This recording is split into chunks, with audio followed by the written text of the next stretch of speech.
Welcome to the AA Podcast, our little corner of the web where we are not afraid to discuss tough questions like, when did nutrition, health, movement, and stress management become alternative medicine? Where we embrace challenges in all aspects of life to become healthier and stronger versions of ourselves. And where food and movement are the best kinds of medicine, and cooking meals at home is a revolutionary act.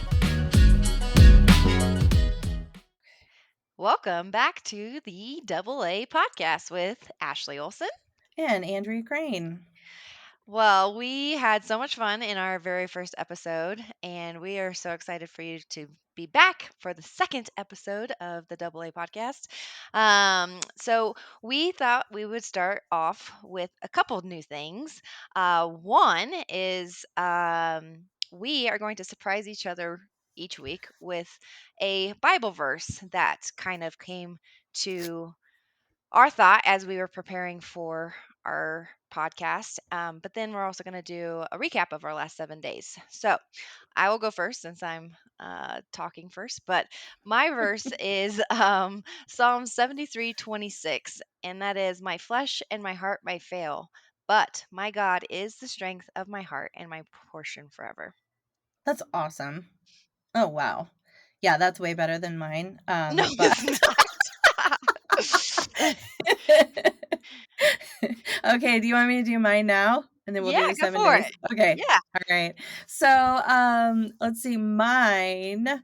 And yeah, truth be told, I was just thinking about this today because Ashley just had this great idea. So, honestly, the first one that came to my mind is Luke 5:31, and it's completely out of context, but that's That's what came okay. to my mind. So here we are. And Jesus answered and said to them, "It is not those who are healthy who need a physician, but those who are sick." And so we're all spiritually sick. But That's so in this, context with our well, topic okay. today.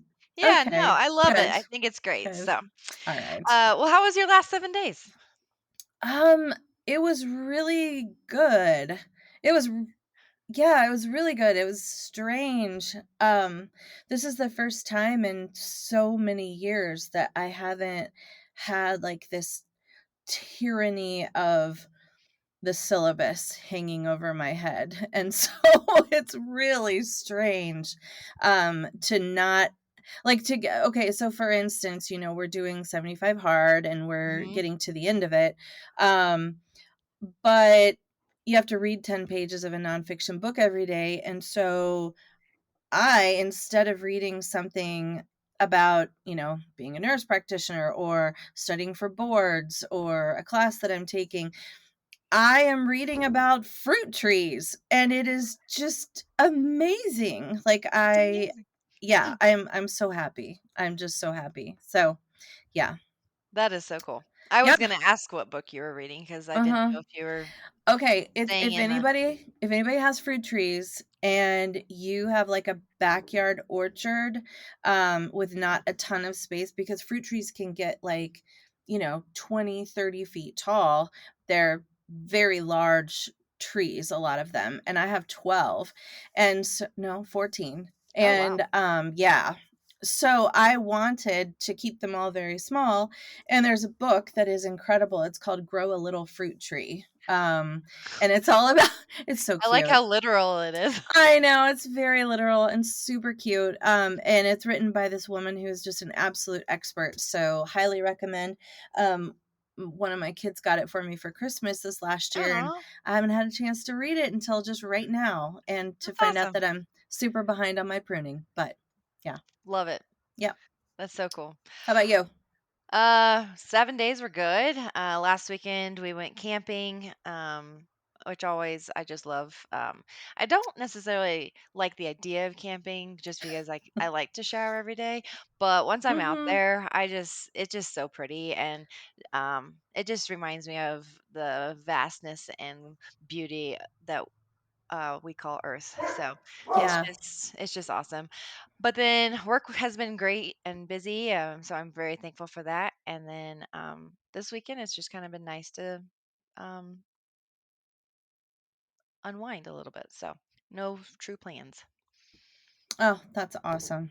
Yeah. Um, well, hey, I wanna bring it to your attention really quick. So, on this recording, Hmm. I am not getting sound bars. I have So sound bars for you. you do? Okay. Yes. Then I will ignore it. Okay. Okay. Not sure why. Okay. Hopefully but on my side it looks good. Okay. Awesome. All right. Well, do you wanna introduce the topic this week? Sure. So this week we are going to start off on a series, and I don't think we've really capped on how many episodes this will necessarily be because, to be honest, we could probably spend the entire podcast on this and never Mhm. cover everything. But we're going to start with an intro to autoimmunity. And both Andrea and I, in our careers, have seen an influx of autoimmunity with our patients and clients. And it's something that we believe will not go away. It's something that will probably increase year after year with how sick we all are. And so we want to give you some, today we're going to just talk about some of the definitions and maybe some higher arcing things, but then we want to start diving into what you can do um, for these autoimmunities. And as Andrea discussed in our intro last time, she is well versed in autoimmunity Mm. because of her own journey. And I Mhm. feel like that speaks volumes when talking about this subject because if you haven't dealt with autoimmunity, it is a beast. And sometimes it's simple things that you can change, and sometimes it's life changing things that you have to change in order to heal.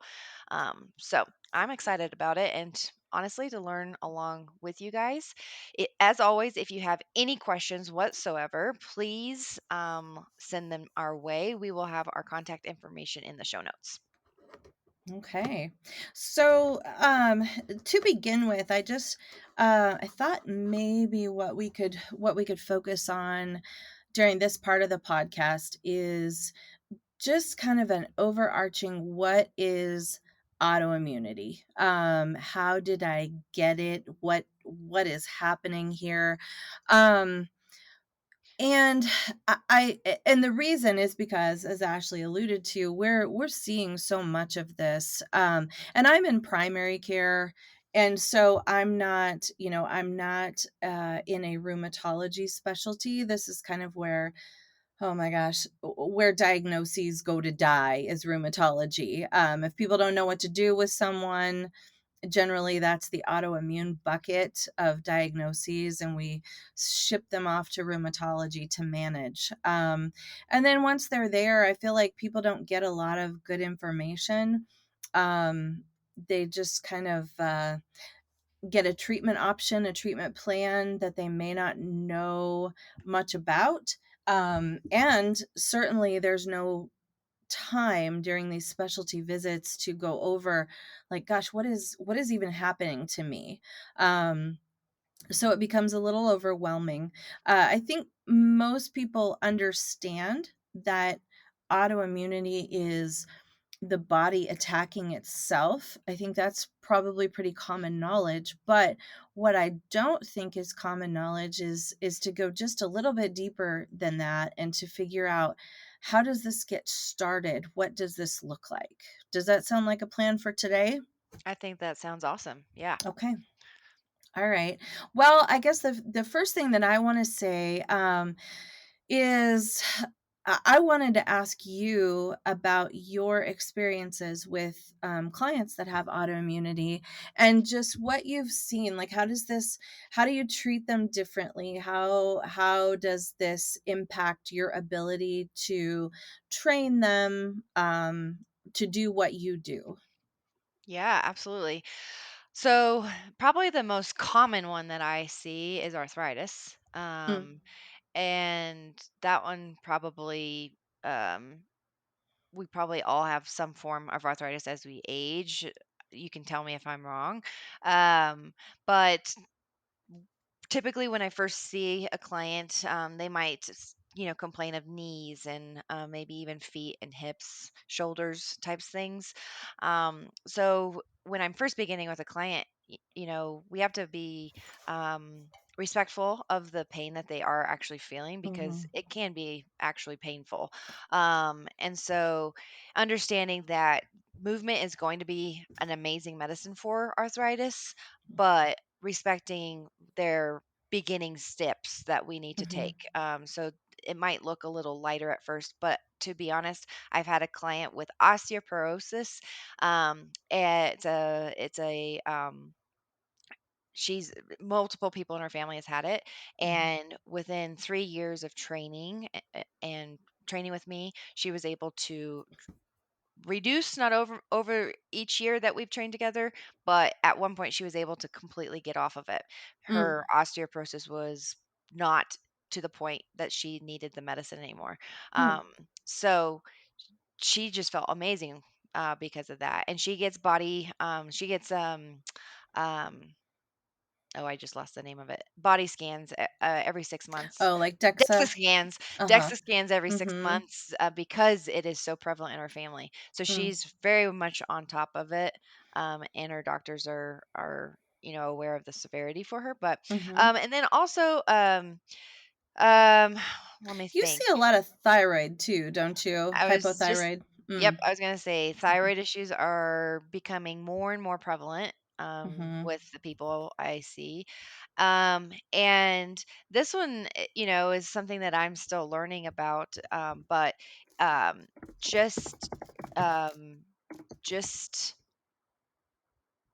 knowing that their fatigue level can be real, and maybe not always pushing them to their what they might have been able to do the previous week. We're kind of always reading heart conditions, and I don't know if necessarily that would fall under autoimmunity, but um, I'm starting to see more like even asthma type stuff. Hmm. I don't know if that falls under autoimmunity. Not so much, not so Okay. much, but I do want to address, some people are probably out there wondering, osteoarthritis and osteoporosis.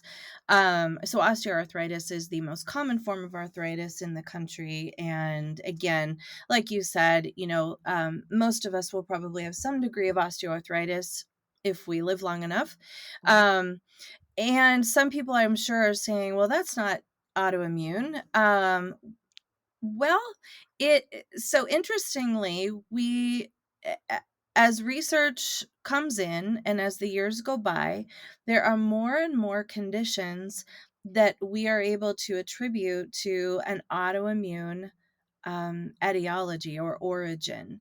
And interestingly, osteoarthritis is definitely in that camp where there's a lot of data that would point to the fact that there perhaps is an autoimmune origin to that particular disease. Now, I'm not saying that's absolutely, but we get osteoarthritis in joints where there's been damage. Backs are a big source for osteoarthritis due to previous damage, and so what we don't know with 100% clarity is whether the damage then leads to an autoimmune process or what that looks like, how that all gets started. So anyway, the jury is still out on osteoarthritis. Osteoporosis is another very interesting one where the body may be facilitating some of this bone breakdown, and so yeah, if you look into, what diseases are of an autoimmune origin, gosh, Parkinson's comes up. In fact, it's not just, everybody probably knows about like rheumatoid arthritis. Things like multiple sclerosis, Yeah. lupus, ankylosing spondylitis. I mean, there's just like 1,000 autoimmune conditions, autoimmune hepatitis. um Yeah, anyway, there's a thousand different types of autoimmunity. In fact, we're not all of them have been identified and named as a specific pathology. And so I would say that, the umbrella of autoimmunity is expanding all the time. So there's a million different types of autoimmune arthritis, from psoriatic arthritis to rheumatoid arthritis. Most of them are similar, but yeah, they are arthritic conditions. So yeah, anyway, I just wanted to clear that up for anybody who is wondering if those are really autoimmune conditions.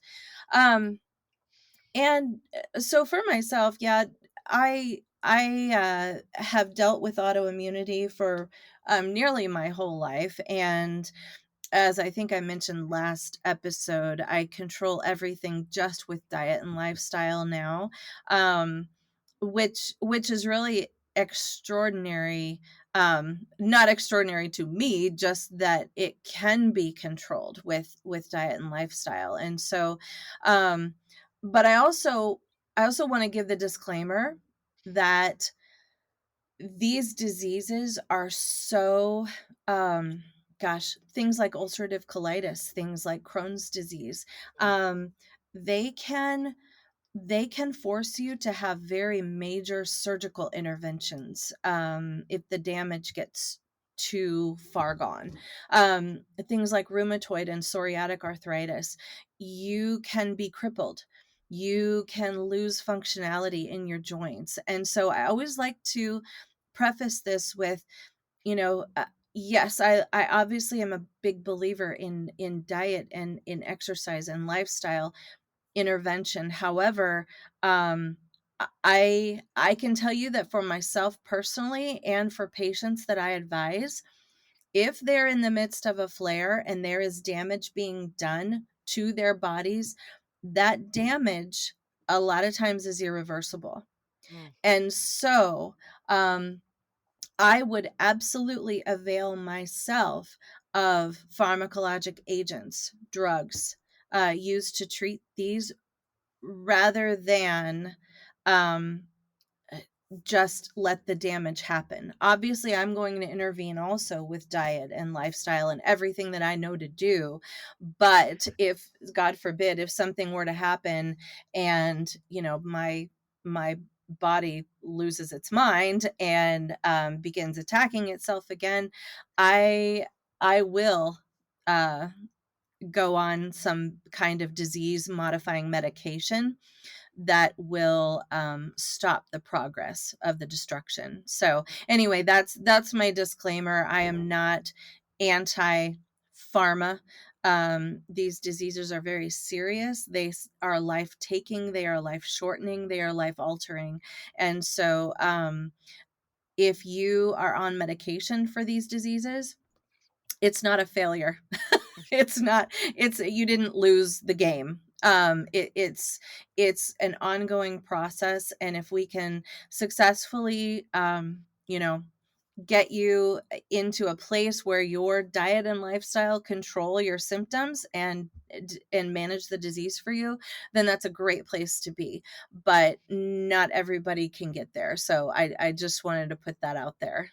And I think So also I our goal too is like, okay, maybe you do need to have these mhm. drugs in your life because, like you just said, but there is always ways that we can improve our diet and nutrition and lifestyle to help benefit those drugs too. Yes, So yes. it's not just one or the other. It is a Mhm. team effort. Right. Right. And so I think next what I'd like to talk about is just autoimmunity, and, the big word around autoimmunity is pathophysiology. So how does this happen?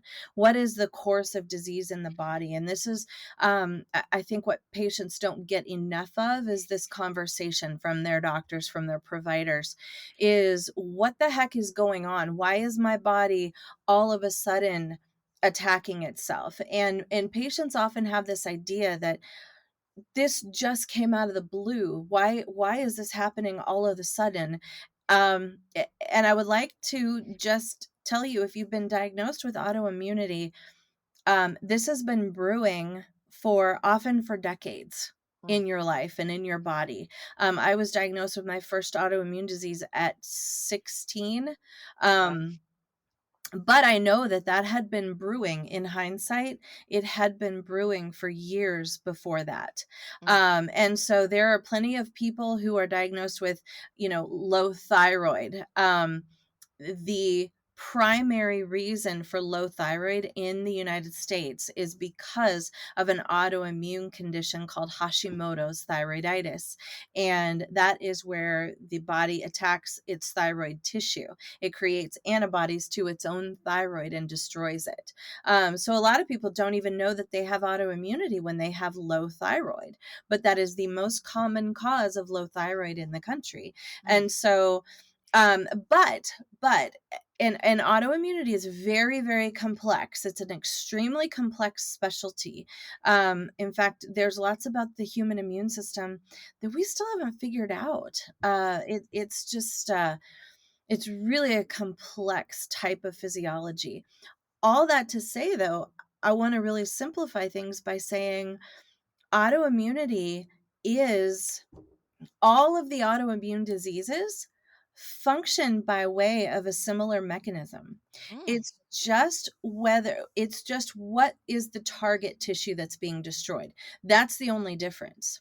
Okay. So if you can think about it like that, it really simplifies things. So for someone that has Hashimoto's, their body is destroying their thyroid. For someone that has Crohn's disease or ulcerative colitis, their body is destroying portions of their large intestine or bowel. For someone that has rheumatoid arthritis, well, the target tissue of choice is the joint. Multiple sclerosis, it is the insulating sheath surrounding the nerves. So it's just the process is the same, but it's just what is the body's target tissue of choice to destroy. And so that said, there is a body of research that was really pioneered by a researcher. His name is Dr. Aristo Vajdani, and he is just absolutely the epitome of brilliance. And in all of his research, I think he was trained at UCLA. I'm trying to remember his academic pedigree. It is long and varied, and he is extraordinarily prolific. But he has really made a name for himself by studying the process of autoimmunity. And Vajdani came up with this set of circumstances that have to be present in the body in order for autoimmunity to manifest. And so once you understand this, then you can understand, oh, maybe I can have some control over this. Because patients are often told it doesn't matter what you eat, it doesn't matter what you do. This is something that you have developed. There's nothing that you can do about it. But that is a lie. And I say lie like there's some intent behind it. There's not. There's no intent behind people telling you that to be malicious. However, it's still not the case. There's always something that you can do. So let's talk about this three-legged stool of autoimmunity. So these three legs have to be present in order for autoimmunity to manifest. And the first one, obviously, is genetics. So we see autoimmunity run in families. And oftentimes, when I am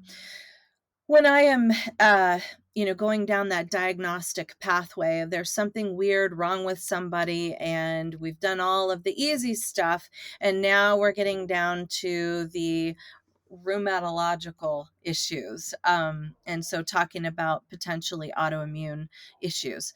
So I always ask the question, who in your family has eczema? Who in your family has low thyroid? Who in your family has any MS, any psoriasis, any rheumatoid arthritis, any Sjogren's, any Crohn's disease, that type of thing?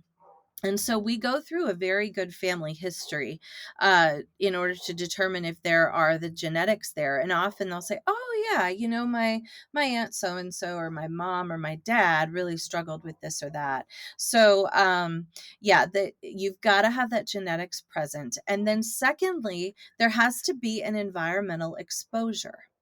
So, we can talk, we'll dive more into that here in just a minute, but the environmental exposure, it can be food, it can be uh vocation related. Let's say that you spray pesticides for a living, so that's a pretty significant toxicant exposure within your line of work. Dry cleaning chemicals, paint, carpet restoration, things like that expose you to all kinds of things. So, but I will say that food is the most common environmental exposure. So you're exposing your body to different proteins based on the food that you eat. And then finally, the third thing that has to be there in order for autoimmunity to express itself is intestinal permeability. And that is just a fancy way of saying leaky gut. And so people are probably familiar with leaky gut. Um, it, it it's a term that's been kind of poo-pooed in conventional medicine, which it, it not so much anymore. But when we first started looking into this 10 years ago, um it was very much kind of woo woo. Oh, leaky gut. It's that's like the yeast. Everybody has yeast, right? Yeast overgrowth. Candida. Everybody's Mm. talking about candida. Gluten. Everybody's talking about gluten. So yeah, leaky gut kind of went through that phase in the culture where everybody was talking about it. But there is validity to this, and there is intestinal permeability. And I'm not going to get into the biochemical weeds in talking about exactly what this is, but suffice it to say, your gut is supposed to be a very tightly regulated chamber where only certain things get allowed across and have access to your body. And so when someone has intestinal permeability, then bigger things can get across. It literally, the barrier becomes leaky. So that's why we call it leaky gut. And so all three of those have to be in place in order for autoimmunity to manifest. So you can see that the first one, genetics, we can't do anything about that. You're born with what you're born with. However, you can also see that genetics are not your destiny. Mhm. And so we can exert some control over the second two things. And that first one is exposure, generally in the way of controlling what food that you eat. And then the second one is the intestinal permeability. And there are ways that we can affect that too. And I think we'll actually get to a lot of these actionable items in the second part of this podcast. Awesome. Yeah. So, and we're coming up on 28 minutes. So is Yes. there, I think we're, We were trying to keep these episodes, between 20 and 30 minutes, but both of us love to talk. So that is a challenge for both of us. Do you mhm, feel like this was a great overview of just getting started with what autoimmunity is? I loved that three-legged stool of AI. Like I hadn't heard that before. So just knowing that those three factors need to be present in order mhm, to be truly autoimmune, that was pretty cool. So um and I think well, I know in the following episodes, and we're not constrained, like I said in the beginning, on how many episodes this is series is going to be, especially if we hear from our listeners that this has been beneficial for them, um, mhm, and just for the namesake of the goal of this podcast is like we're wanting to give you um, things that you can actually use for your life. So, mhm. yeah, I that was pretty cool.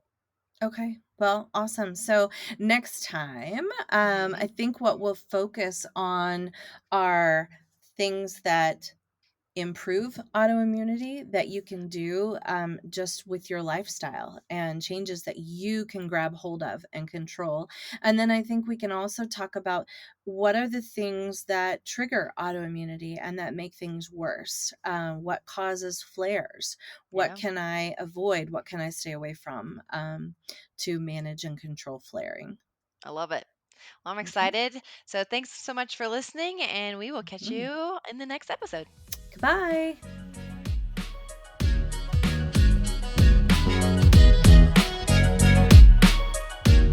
The content provided in the AA podcast is intended for informational and educational purposes only. The podcast is not a substitute for professional medical advice, diagnosis, or treatment. Always seek the advice of your physician or other qualified health provider with any questions you may have regarding a medical condition. The information and opinions expressed in this podcast are solely those of the individuals involved and do not constitute medical advice.